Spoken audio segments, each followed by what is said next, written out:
Welcome. It's the Matic. It's the illest blurred in the land. Welcome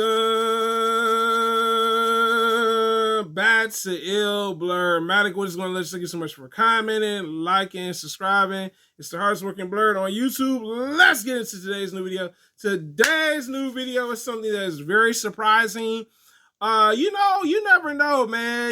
They probably were looking for a better opportunity. And what am I talking about? It seems like Sony at some point was going to acquire Marvel. Wow.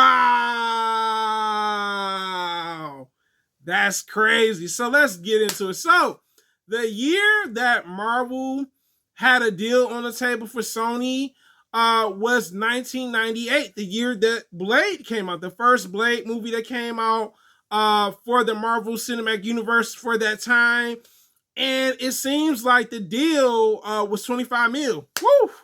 25 mil is not bad for that time for them to have a deal where they acquired the rights for the Marvel Cinematic characters.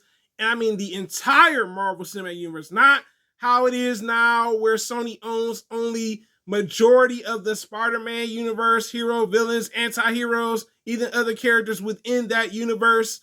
It would have been a game changer. Very much a game changer. So, the other thing that was interesting about this deal was that we would have seen a much different Marvel Cinematic Universe, meaning that we wouldn't have saw Robert Downey Jr.'s Iron Man franchise take off in that fashion because the deal would have focused on Sam Raimi's Spider-Man that Tobey Maguire played as Peter Parker. Wow, man, that would have been a game changer. That would have been a game changer for Marvel. Like, just imagine he would have been the one that been the staple for the beginning of the MCU and not Robert Downey Jr. Woo! So let's talk about why Sony did not take the $25 million deal. So a former Sony employee confirmed that Sony was not interested in all the other Marvel characters. Wow. Man, oh man, that's crazy. They weren't?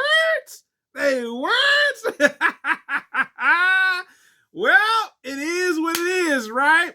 So what happens is Sony strikes up another deal, meaning that a deal pertaining to this particular character, Spider-Man, meaning that they were offered 10 mil for Spider-Man.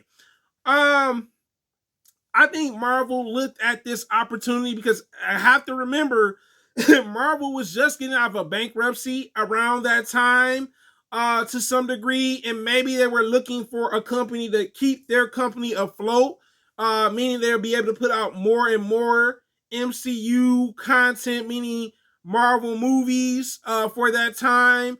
And maybe they thought Sony was going to be the ones to rescue them from the situation that they were in. So, it is what it is. I think it worked out. Sony didn't take the deal. They were only interested in Spider-Man. And, when I think about this deal now, it worked out in both favors. First off, with the deal not happening, I have to remember Iron Man did well. That was the first $1 billion movie they had for the MCU around that time. Then they end up getting other $1 billion movies. Avengers 3 and 4 were $1 billion movies.